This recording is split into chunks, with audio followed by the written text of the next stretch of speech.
JDF Amplified, building community through amplifying the voices and vision of innovative educational leaders, practitioners and learners from around South Africa. Yimini enkulu sanamkela namhlanje kwinkqubo yethu i-JGF Amplified, Jake's Hub of Fellowship's premier podcast, and our intent is to build community through amplifying the voices and the vision of innovative educational leaders, practitioners and learners around South Africa. I am not alone. Andililo Ilolo. I dare say this here episode we have a person of the highest caliber. I'm talking about a minister who goes by the term the Minister of Menstruation. We're talking about Candice Chirwa. Hello. How are you? I'm good. How are you? I'm good, thank you. I hope your listeners weren't thinking like, you got like the extra like Minister of Finance or Minister of, because I'm real. I'm an actual minister. In fact, it's that. It's precisely that. Except I don't have the blue light brigade and the financial expenditure and all the privileges. But yeah, I am a minister. It's official but unofficial. Exactly. Let's just call it that. The people recognize me, and I guess that's all that matters. That is all that matters, and hence you are with us this year afternoon. Thank you so much, Candice, for being with us. For those who do not know who this Minister of Menstruation is, as obvious as the term may present itself, please tell us more. Who are you? What are you about? I think, what's interesting is that when people ask, like, why the Minister of Menstruation? I always go, why not? Please. When we think of like a positive, space that speaks openly about sex education, that speaks openly about menstruation and puberty, I think that is what the Minister of Menstruation is about, and creating that platform for and creating that safe space. Essentially, if there was someone who was the Minister of Menstruation when I started at the age of 10 with my period, I think I would have seen my body in a different way, right? So Candice is this, bubbly, eccentric, very smart, very caring individual who really just wants to talk openly about things that are seen as a secret in society or things that we're expected to feel ashamed about, although they are natural biological functions. I'm a very curious individual, and I think my curiosity with regards to menstrual health made me feel like, wait, so if menstruation is basically like sneezing, why is it receiving so much hate and stigma? Yeah. And why is it that it's keeping so many young girls behind? And that has just always been my question, and that has always just been my agenda, and just empowering and educating not only the girl child, but the boy child, and understanding that this is a natural thing. So yeah, the Minister of Menstruation's agenda is clear. We're here to talk about vaginas. We're here to talk about what the vagina do. We're here to talk about people who menstruate. We're here to talk about just instilling a period positive world so that my children, your children, anyone's children can, see their period as a time of celebration rather than as a time of fear. And I think that's really important. And to piggyback off of that, I mean, the ministry itself, the ministry of the period, has its own terminology, has its own jargon. And for the benefit of our listeners, could you please define for us what is period positivity versus period poverty? Right. So I always start off with defining period poverty in the sense of asking the question, what would you do if you didn't have toilet paper? So usually people will go, oh, I would then maybe use extra tissue that I have in my bag that I got from a restaurant. I'm like, okay, what if you didn't have that? Well, then maybe I will use, maybe if I have paper, like actual paper, I could use that. Okay, what if you don't have paper? You're at like a public store.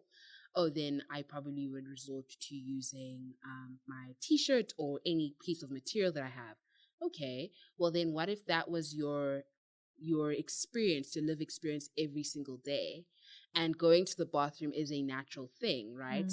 But now you're using these unhygienic materials that are keeping you back, and therefore you're just going to choose to remain at home. You're just going to, stay at a space where you know that even though I don't have toilet paper, I know I do have paper. But when I go out to go work or go and socialize, I don't know what else I have access to. And this is essentially the reality and the lived experiences of a lot of young girls, women, and menstruators, not only in South Africa, but all over the world. Period poverty is not just a South African issue. It is a global issue. It's looked differently upon different countries have different policies and how they speak to that, But I think when we look at period poverty and we see the images around period poverty, even if you had to search it, the first thing you see is an African girl child, and the research that shows is 1 in 10 African girls miss out school because of their period. And although Africa Check has verified that statement to say, it's actually possibly not 1 in 10, but maybe 30%, it still is that narrative that when you think of poverty, you're associated with the African girl child's issue, but it's not. Period poverty is a global issue that impacts not only girls and women, but people who menstruate that don't identify as girls and women. So what period positivity then seeks to do is then it seeks to allow us to have conversations in spaces like this, right? It allows us to openly talk about our experiences without experiencing any form of violence or stigma around it. Period positivity or being period positive means that you can confidently say the word vagina. You can confidently say, I am menstruating today at the workplace. And people around you will not flinch or will not tell you to be like, hey, don't say that. Like, it's embarrassing. So there's a lot of sort of anxiety that is placed on menstruators to say, when you menstruate, no one should know what you're going through. No one should see that you're menstruating, yet alone people should know that you've put your period products in the bin at work or at school. Like, we don't want to see it. So it's kind of like an out of sight, out of mind thing.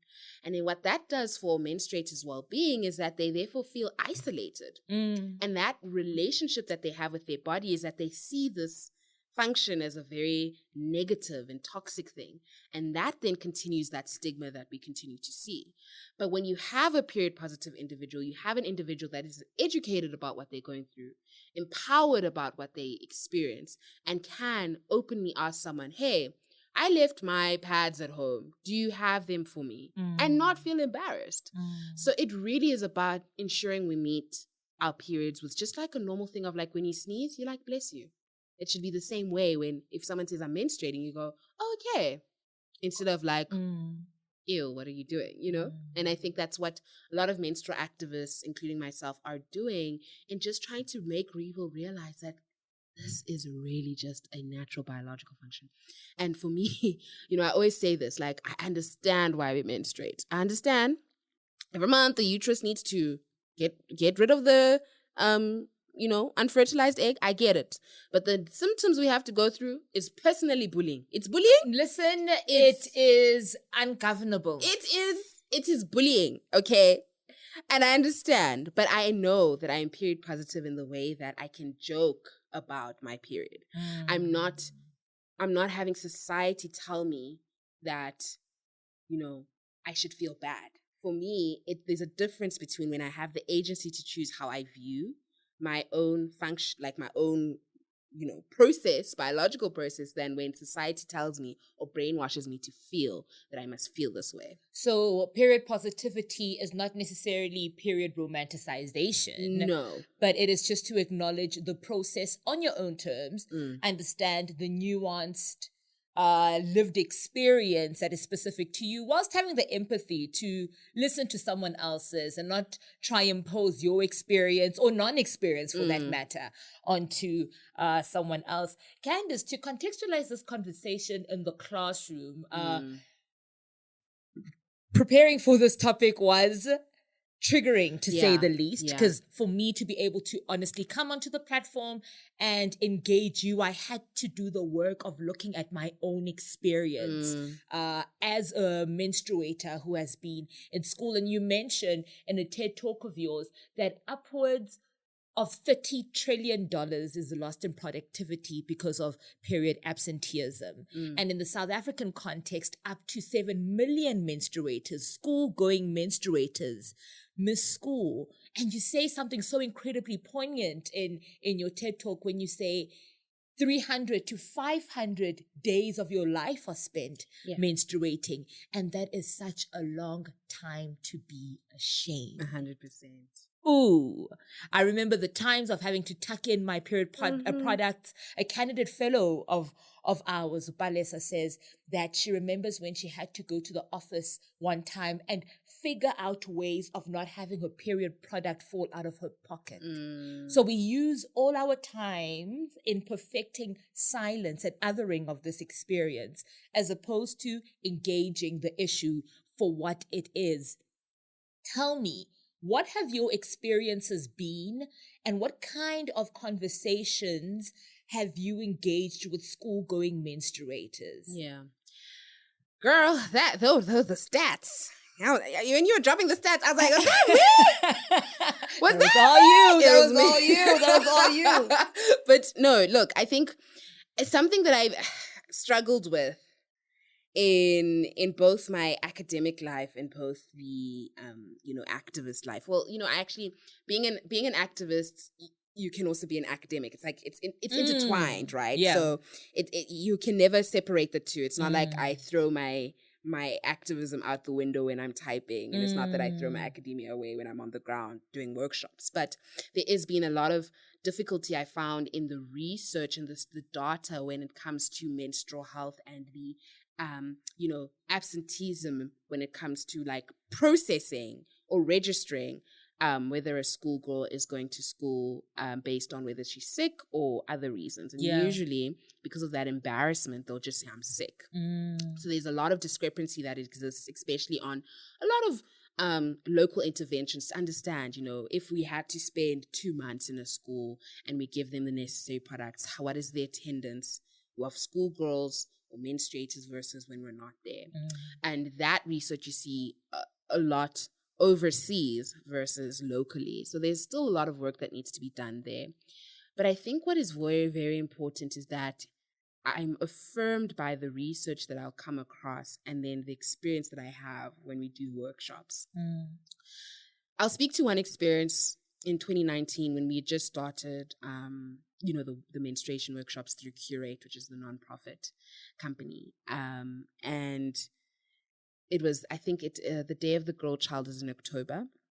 And we were hosting like a pretty lot of like a big workshop for, I think, over 120 girls.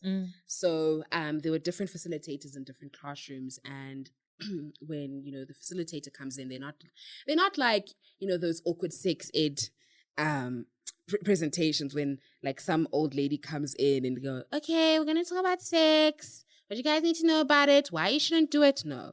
With QRATE, we go in and we really set the vibe. Like, I think sometimes teachers would walk into the classrooms and they'd be like, are these guys learning or are they dancing? Or, you would think it's groove, but I think that the intention behind it is to remove the shame. So let's have fun, let's dance, let's learn about our bodies. But there was a time where there's an activity and one of these girls just started crying. She had a breakdown. Like, she just had like a panic attack, and the facilitator, in that moment, you could easily just be like, okay, let me take this girl outside, leave her outside. But in that moment, our facilitator decided, you know what, I'm going to pause the workshop and we're all just going to form a group around her and we're going to sit.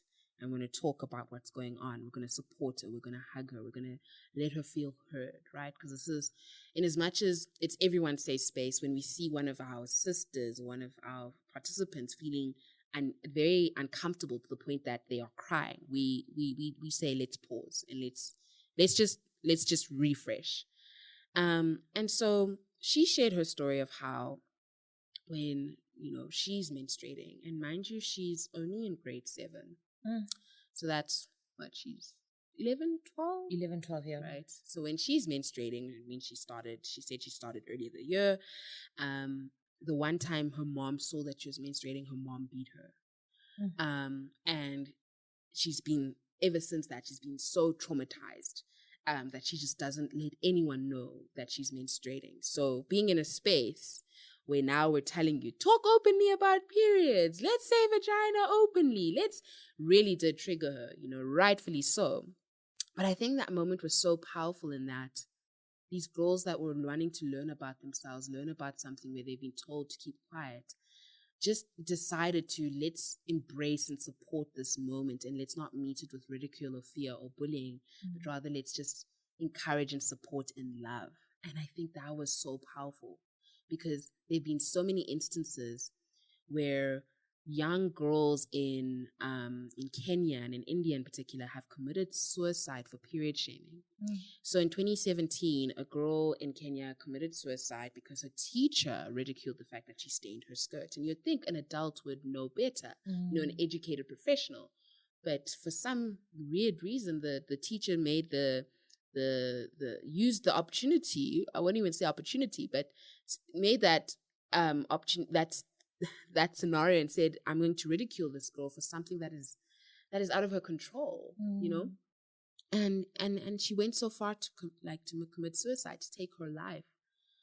And so often when we look at the research that says girls miss out on school, it's not out of choice. It's not them saying, yeah, I want to miss out of school because I don't like school. They want to go to school. They want to empower themselves. They want to enable themselves to be better individuals, to contribute to their society. But the reality of being ridiculed and shamed and feared and bullied over something that they genuinely can't control is very scary.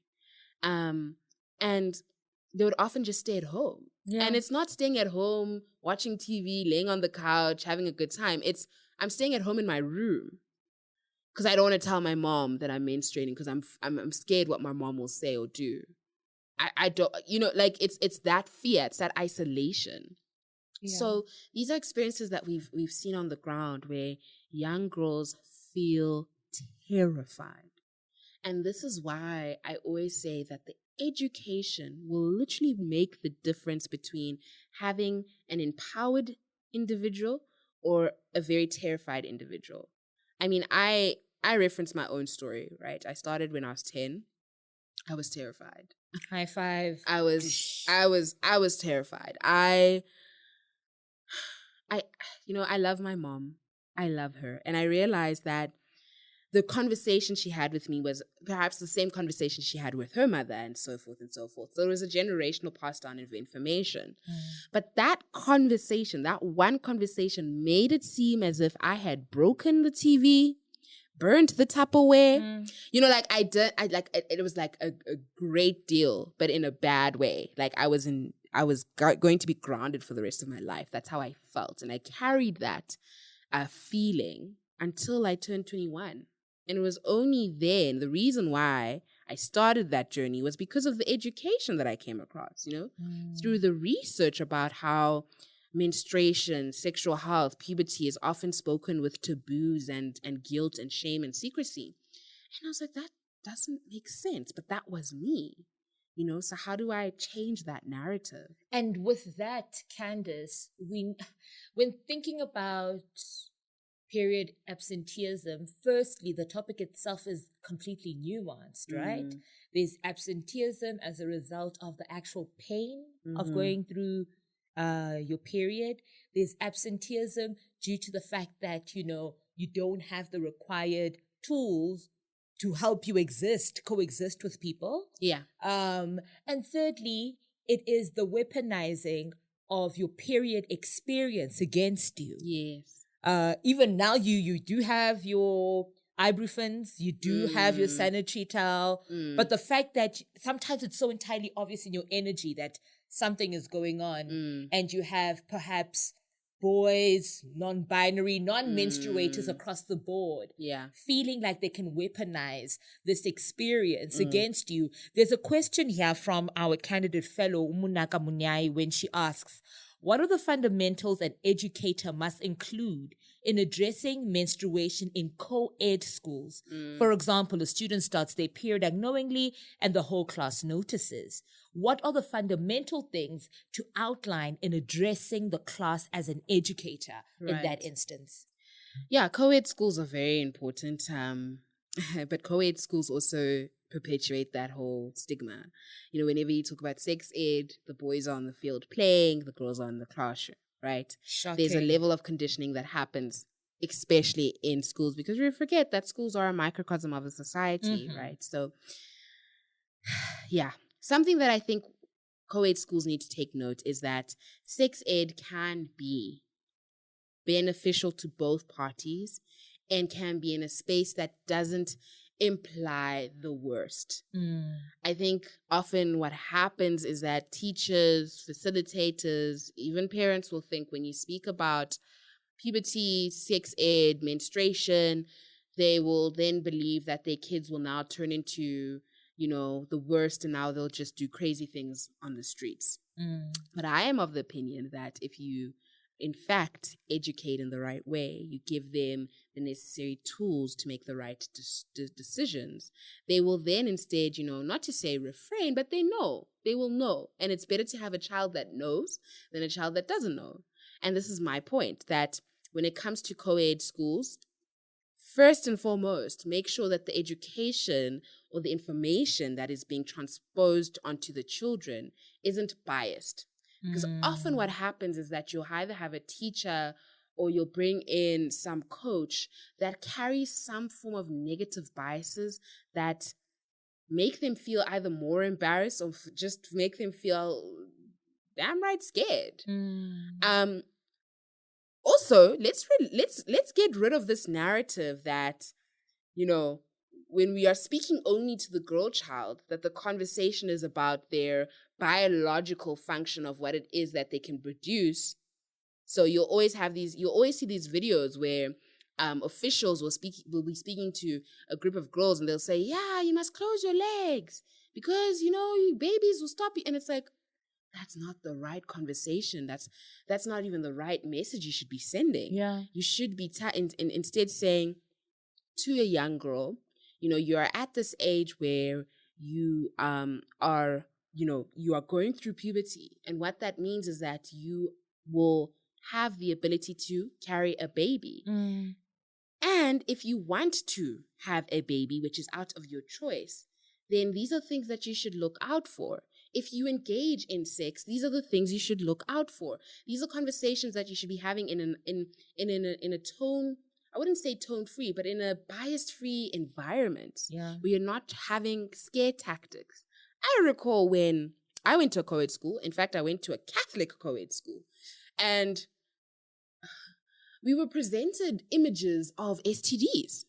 We were never spoken about the biological process of you will develop breasts, hips will widen, then the last stage of puberty is menstruation. And with menstruation, then you need to manage this, be careful of these symptoms. We, in fact, were just shown what happens if you sleep with a boy. If you don't protect yourself, this is what happens. Like, it was just a consequence-based conversation and not really more of like a choice-free, like a positive conversation. Like, it really frustrates me. So look at the information that you're giving. Look at the educator or the person that's giving that information. And I also do think that you can have conversations about sex ed in an environment that isn't stale. You can be able to invoke a spirit of safe space by having activities that encourage interaction and engagement, because at the end of the day, this is a personal, subjective experience. So not everyone is going to experience the same thing. On that point, Candice, another candid fellow, Jasmina, asks a similar question that Munaka just asked, and she says, how do we combat the notion of periods being considered dirty or shameful, right? How do teachers reinvent this notion of menstruation? And I feel like you are the perfect person, Minister of Menstruation, to give us, to unpack for us how we reimagine this experience and from this reimagination, contextualize it better for children, really. Yeah.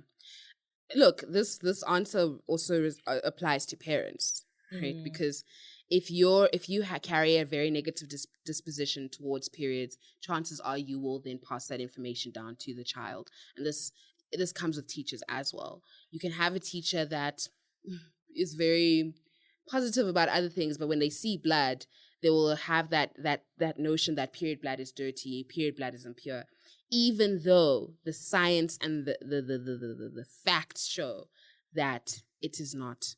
It is a myth. You know, the fact that we're saying period bloods are dirty and impure, that in itself is not true. But what we have created is then we've created a range of social restrictions that make menstruators feel that they can't do things. Not that they can't, that they shouldn't do things, right? So you don't cook whilst you're on your period. I don't have a problem with not cooking, I won't lie. But, you know, telling a menstruator that if you cook for someone and you serve them the plate of food, they will be dirty and impure. Where's the evidence to show that my uterus is connected to my hand and then the blood just magically, you know, where's that evidence? And that is why critical thinking is so important, right? And often critical thinking does not exist in high school spaces where all you're telling children is to verbatim, like read pages 13 to 18 and verbatim, like put that out on a test. There's no element of question why you're being taught this. Question why things are the way that things are. Because if a young person is told, let's say a young boy is told, you know, your sister or your mother who menstruates, when they are menstruating, you can't touch them. And a critical thinking boy would be like, actually, I've hugged them. I don't know if they're menstruating. I don't know where they're menstruating, but I don't see a problem hugging them. It doesn't mean that if I come into contact with them that it's a reflection of who I am as a character. That shouldn't be the case. I am who I am, whether this person is menstruating or not. That you know, there's an element of critical thinking that's lacking when it comes to these myths and taboos. But I think what we shouldn't underestimate is the power of language. So, as an activist, I have to be very aware of what a word implies. So when we talk about periods, we first talk about the products, right? So I often say menstrual products or period products to imply that this product is used for the management of period blood. But then when you talk about or you use sanitary or feminine or hygienic products, you are implying that with feminine products, it's only a woman's issue, which isn't the case. When you use sanitary products, you imply, in sanitary products, you imply that, you know, this dirty You're notion. sanitizing something You're that sanitizing is dirty. something that's dirty, when in fact the vagina is a self-cleansing machine, right? When you use menstrual hygiene, you're implying that there's something that needs to be cleaned. There's something that, you know, is dirty. And where does the blood come out, or where does menstrual blood come out? The vagina. And that implication of the vagina being dirty carries weight, right? So we need to first start with the languaging that we use in order to rid period taboos and stigmas like that believe that our period blood is dirty. But then we also need to go into the actual biological process. So what exactly are we saying is dirty? Because if you cut your finger now and you smell the blood, you don't smell anything because blood is odorless, right? But when you are menstruating and you're using a period pad or menstrual pad, you realize, oh, there's a smell.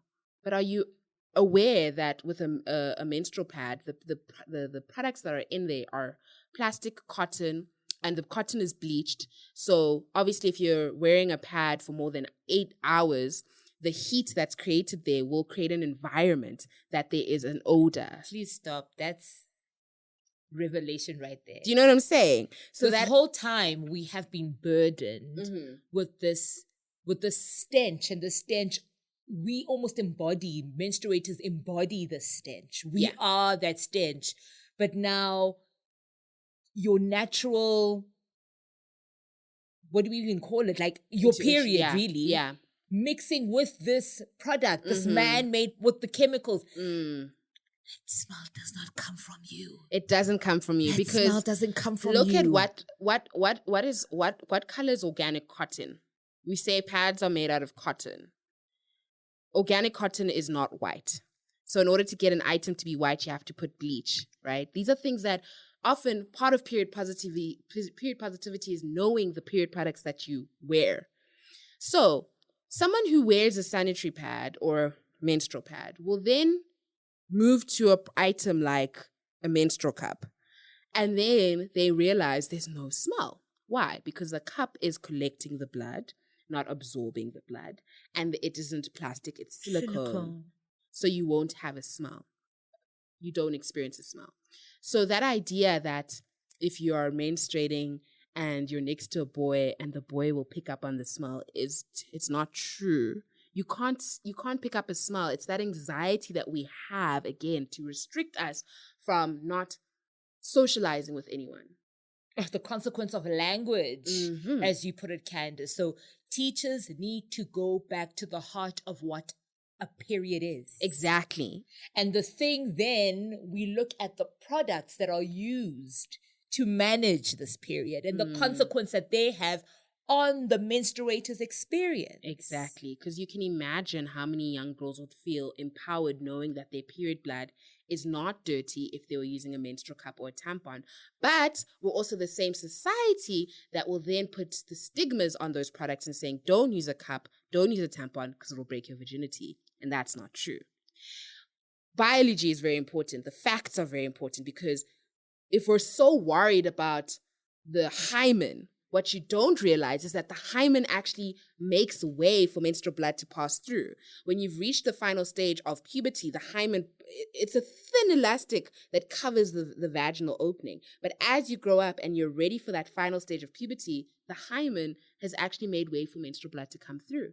We also need to realize that there are people that are born without hymens. We also need to realize that there are people who do have hymens that can actually, I wouldn't even say stretch out the hymen. Stretch out the hymen's correct, because I don't want to use the word break. It's very violent. Stretch out the hymen through physical activities, being sports. These are very important things. So when you meet the fact, then you're removing the stigma around the period products, and then you're allowing young menstruators to actually know that I can choose the period product that works for me. So if I'm an athlete, if I like swimming, I'll either use a tampon or a menstrual cup. If I'm a person who enjoys, sustainability, I'm very eco-friendly, then I'll use a period underwear or a usable pad.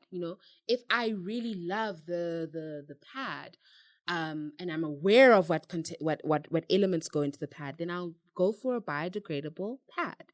There are products that exist out there that are more friendly to our bodies and to the environment. That's another conversation. But the power of removing the stigma speaks firstly to the language, and that language then will imply the bias that the educator or teacher will have, and then that will be transposed onto the learners. And hence why we see, learners refraining from going to schools, because they've often probably heard of negative biases or seen or watched what society and culture has had to say about our periods. And then they know maybe they can't speak to their teacher about it because they don't, it's an element of they don't know because of the shame and secrecy that keeps them aback. So yeah, it's a lot. Yo. You're shook. I'm so shook. I am entirely shook, as I've been shook when preparing for this podcast, because a lot of the investigation around menstrual products is also founded on us problematizing ourselves. We've learned how to problematize ourselves. I think the idea of the stench, which is a thing that in the community that I come from, is an entire taboo. It is such a definitive point in terms of you defining yourself as a clean person or not. Yeah. You being able to regulate that stench. And it's sometimes, in certain instances, based on the period product that you use, you can't necessarily regulate that. Exactly. The chemicals used on one brand is not necessarily the same chemical that's used on the other brand. Exactly. But on the point of the significance of the blood and how it's been perceived, Maya Schwartz says, menstruation is the only blood that is not born of violence, yet it's one that disgusts you the most. Exactly. So put that on a t-shirt. Well, you speaking of t-shirts, that t-shirt of yours, I can do all things bleeding. Yes. We need to put a pin on that. There's a question for that t-shirt. Sure. But how do we then empower teachers who are in the classroom, who are non-menstruators, in engaging the topic of menstruation? It's about the training. So training doesn't only speak to the capabilities of the teacher teaching the subject, but also the sensitivities, because at the end of the day, they're they are speaking to human beings. They're speaking to human beings, and that means that they need to be sensitive in different settings. I recall doing a menstruation workshop at my old primary school last year where the students came and they were like, I've learned everything that I need to learn. This is amazing. I'm empowered. But what happens when I have a test and Mr. Smith, for example, won't let me go to the bathroom, but it's for my period? And, in that case, it's hard to speak on the expectations of how another human being would respond. But I do recall having the principal hear the question and, the students looking at the principal and being like, well, what do we do? And I said, this is not an answer. I'm not answering the students. I'm in fact going to answer rather give a directive to the principal, right? And so I said to the principal, I think what is really important is that there needs to be a workshop purely for teachers where their biases are removed, but it's also an interpersonal workshop that male teachers will look at female teachers, but then also them unpacking their biases amongst students they would have. Because at the end of the day, it's male teachers that work with female teachers, and it could be the same male teachers that will use their period stigma as a way to control female teachers or ridicule female teachers. Sure. There have been a lot of examples where men would be in a workspace and they'd be like, "You're very moody today. Is it your period?" Period or not, my emotions are valid, right? So don't use my period as a weapon to make me feel inferior. But there's a lot of elements and power dynamics at play that exist between male colleagues, female colleagues, and then when in the classroom setting, male teachers and students who menstruate.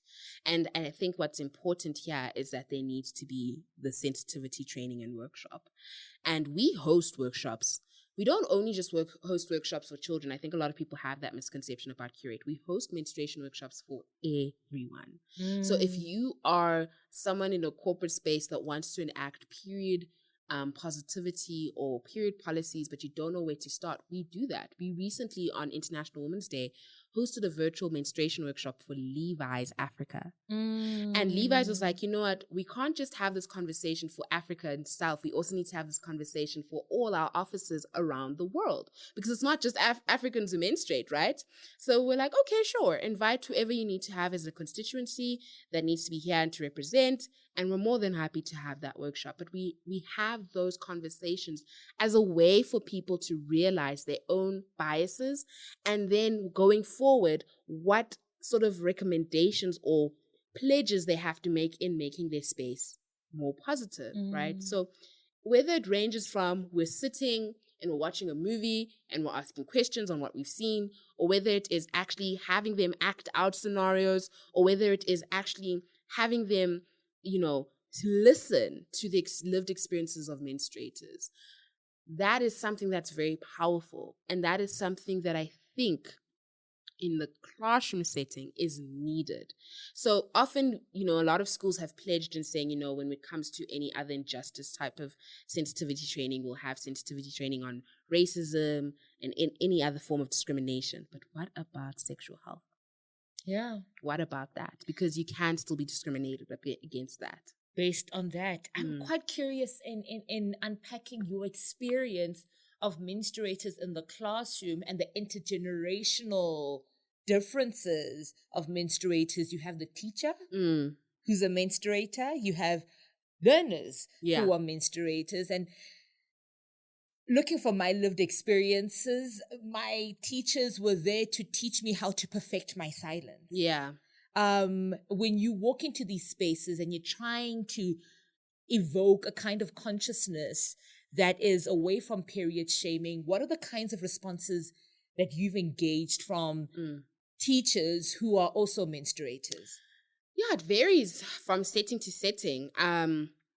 Firstly, I need to give a shout out to the AMA 2000s. Like, Beep, beep, beep, beep. They the one thing about them is they will call you out, okay?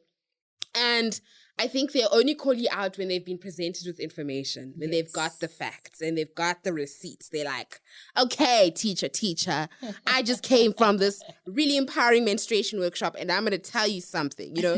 So they're really powerful in that. And I think that gives me a lot of courage and hope for knowing that, you know, in building a period positive world, the young people have got it down. All they just need is that access to education. But with teachers, it varies, right? We've had workshops where the teacher, because often what happens is we'll come into the school and we'll be taking a lesson, like a life orientation lesson. And then the teachers will either go to the staff room or they'll actually stay in the class. And one of the rules that we have is if a teacher is going to come and participate in the workshop, they're not just going to sit and observe like they're a gatekeeper of behavior. No, you're going to actually participate. So you're going to get up, you're going to dance, you're going to act out, you're going to, you know, you're going to participate because this is also a learning exercise for you. And what that then does is that it builds trust in that the students can be like, okay, so we just had a whole hour with Mr. Spang, and we're going to now know in the future that if we have any period-related issue, we can speak to that teacher. And we let that option open. Like if we're going into school during the school week, we say, we know we're taking your lesson. You're more than welcome to join. This isn't, and the reason why we want you to join is so that when we leave, that they know that they can trust in you, right? They know that they can look to you as an adult that has learned this information with them, but also can have the necessary power and access to information that they might not have in that moment. And often the teachers are very happy to participate. I think I was very encouraged when we had a workshop. This was like end of 2020 in October. We had a workshop in Soweto and there was a male teacher. And I told him, I was like, I need you to understand that there are young girls in this space. And at first they might be a bit thrown off with your presence. But I'm telling you, when you've done the 3 icebreakers that we do, they'll be very happy that you were in this space. In fact, they'll be more than excited that they can have someone they can rely on, right? And it's very powerful to see that shift where there's still that respect as my teacher, but there's that element of I can trust you in that if I forget my pads, if I forget painkillers, I know that I can come to you. And that's something we advocate for. And it does an amazing thing. Yeah. It does an amazing thing. I think the workshops, I won't lie, like if there's ever a day QRATE wins the Nobel Peace Prize, I understand. Because they really do this amazing thing where you have participants walk in, they're like, what's going on? Yeah. Okay. Sometimes depending on the facilitator's mood, because each facilitator is different in their styles. But for me, I'm all about creating a vibe. You know, I'm here to have a good time. I'm here to learn. So sometimes, you know, Candice, you'll walk in and you'll see Candice is playing a piano or drum, or she's playing Beyonce, depending on the mood. And people are walking in like, what's going on? What's happening? Why is this person? And then I'm like, okay, so we're going to talk about menstruation. And then people are like, huh? What are you doing? I'm like, you'll see later. And so that shift from embarrassment to they leaving the workshop screaming the word vagina, for me, humanizing experience. It deserves a Nobel Peace Prize. It is a humanizing experience.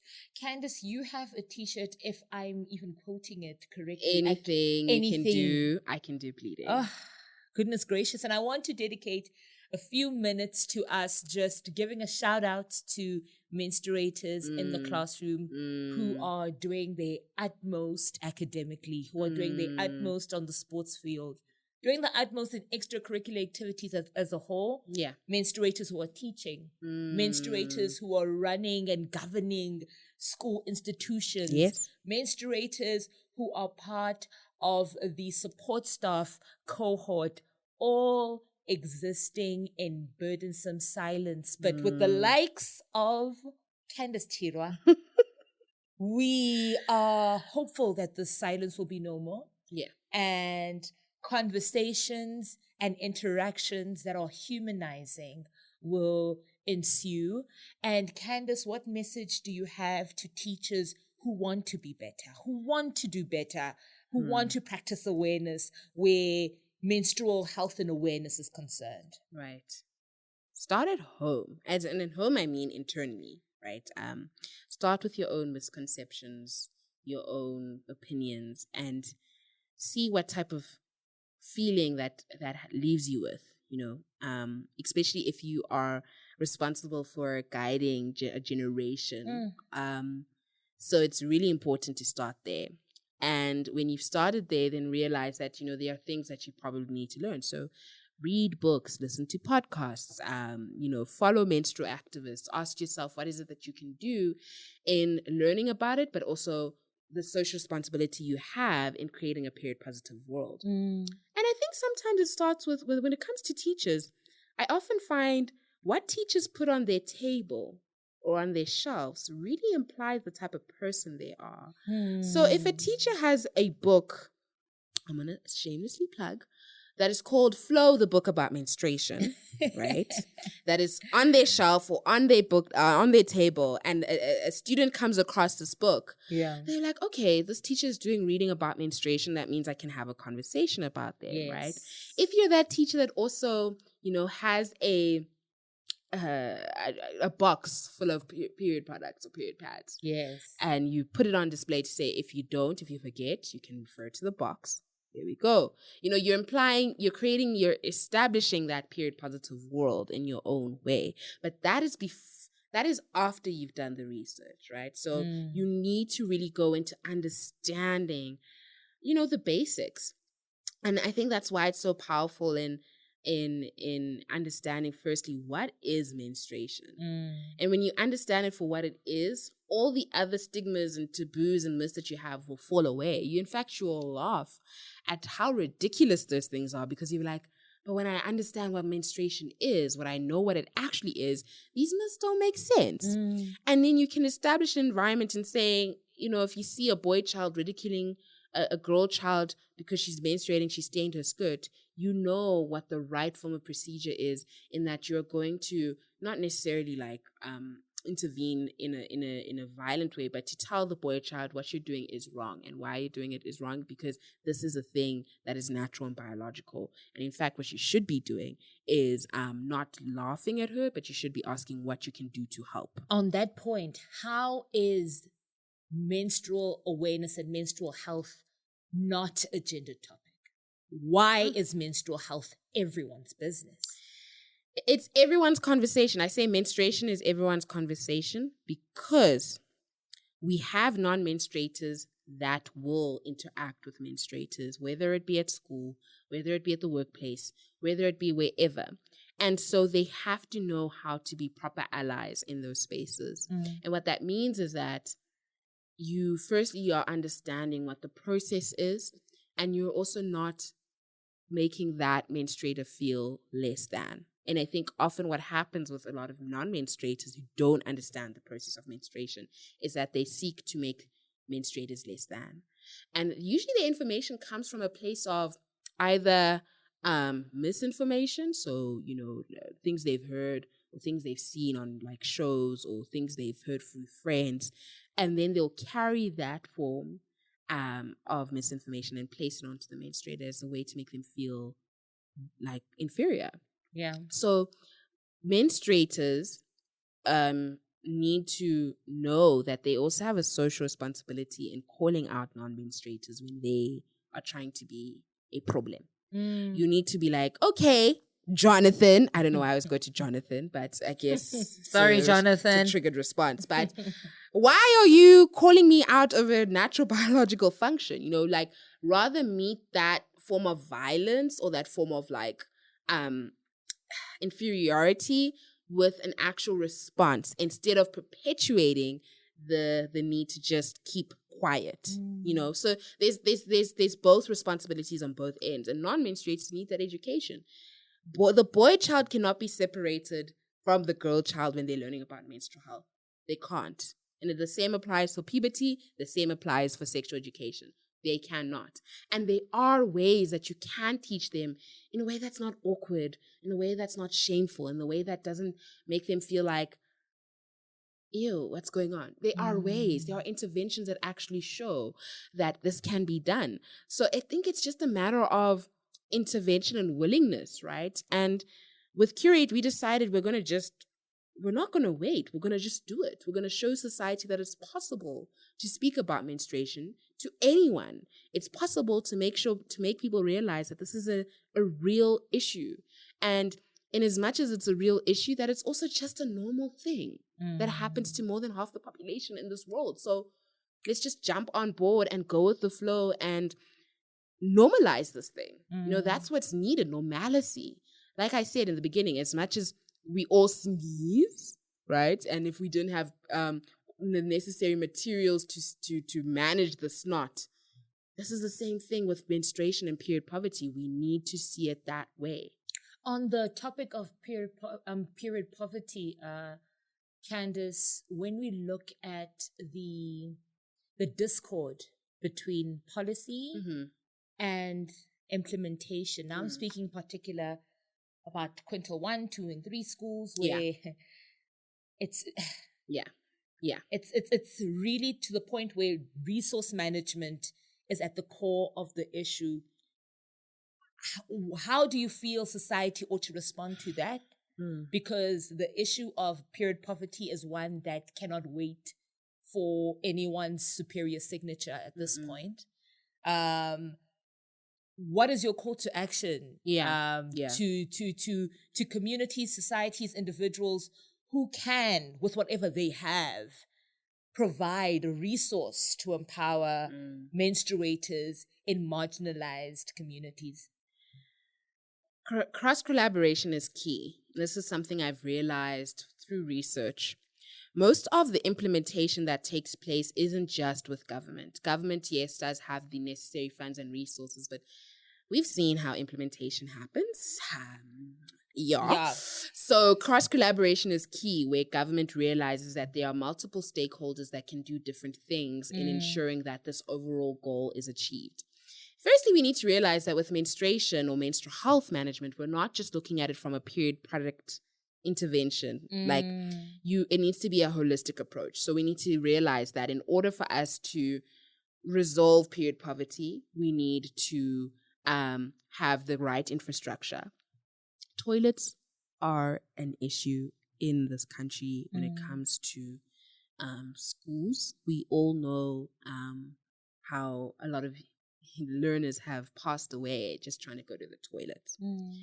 So if now we try to expect menstruators to manage their period in those environments, it's not helping the issue, because now you're going to have headlines that say, okay, the school that was provided with the necessary period products to ensure girls do go to school, now girls are dying because the toilets are not made up to scratch. So it needs to be a holistic approach. And this is why cross-collaboration is key. So if I, for instance, am government, right, the decision I'd make is to say, okay, so we have period poverty as an issue. Who are stakeholders that we see on the ground actually doing the work in trying to resolve this issue? So we don't only just need the period products. We easily can go to any period product brand and say, we are going to provide a certain amount of money every year so that you can distribute, right? That's done. Now we need to look at the facilities. So what are the state of schools in terms of toilets? What are the state of schools in terms of the education? So if we're looking at toilets, let's collaborate with either construction companies that wouldn't mind doing CSI in renovating toilets, not only for the girl child, but for the boy child, Now, when we look at education, are we just looking at education on the form of workshops? Are we looking at education in terms of books? Are we looking at education in terms of training of teachers? These are then conversations that we have then that require the collaboration. So workshops, there's QRATE, cool. Textbooks, there's this company that creates animated, tangible textbooks that are very fun and friendly. It's the work, right? That is work. That is very self-aware work. That is intentional work. It isn't just like we're throwing money at this issue and we expect it to go away. That is actually looking at the work that's been done or continues to be done or is trying to be done and saying, we have the necessary resources to push you. And that's why, instead of it being like a competition thing, there needs to be that collaboration. There have been many times when QRATE has gone to government to say, we need your help. we want to do more of the work we're doing, but we need the resources that you have to push us into spaces that people, that you wouldn't even think of, right? And often we tend to get, you guys are doing great work, but do more. What does that mean? What does that mean? In order for us to do more, we need your help. So that cross collaboration is so key, so key. And I think there are a lot of NGOs, there are a lot of organizations that are doing amazing work on the ground that don't even get any recognition. But in order for them to have that necessary impact, they need that collaboration. Whether it be a private sector, whether it be a public sector, the scale of impact goes like it triples when you just have a nonprofit company doing it by itself, and then you have that collaboration. Yeah. Thank you so much, Candice, for coming through in the spirit of the 28th of May, which is Menstrual Health Day, said minister herself. We are having this here podcast, Sanibongoza. Do what you can, where you can. And we hope that this podcast, our title for this afternoon, does something for you and the community that you are in. Minister, where can the people catch you on the socials? Wow, I love that question here, because often people feel like the other ministers are inaccessible. But personally, this one, theys and them and gentlemen. Hey, when the people need me, the people will have me. It's fine. People can find me on Instagram, Twitter, at Candice_Chirwa, or you can type Minister of Menstruation, it will come up. And also on Facebook, I have a Facebook page called the Minister of Menstruation. We do, I try my best to respond to as many period-related questions I get. It is very tough being one individual, but I have created a community on Twitter called The Period Space, which allows menstruators, even non-menstruators, to come in, ask questions. Obviously, it's a safe space, so you can't be, judgmental and stuff. But it is a space where if you have any period-related question, feel free. If you want to celebrate your period, feel free. If you want to vent about your period, feel free. Just one step in trying to create period positivity in our world. So that's where people can find me. And JGF, Jake's Carvel Fellowship, is proud to be part of this ministry. Thank you so much for your wisdom, your insight, and your energy on this here podcast. And we are JG Fellowship on Twitter. We are Jake's Carvel Fellowship on Facebook, and we are JG Fellowship on Instagram. Mata Witladi here. We hope to see you next time. Cheers.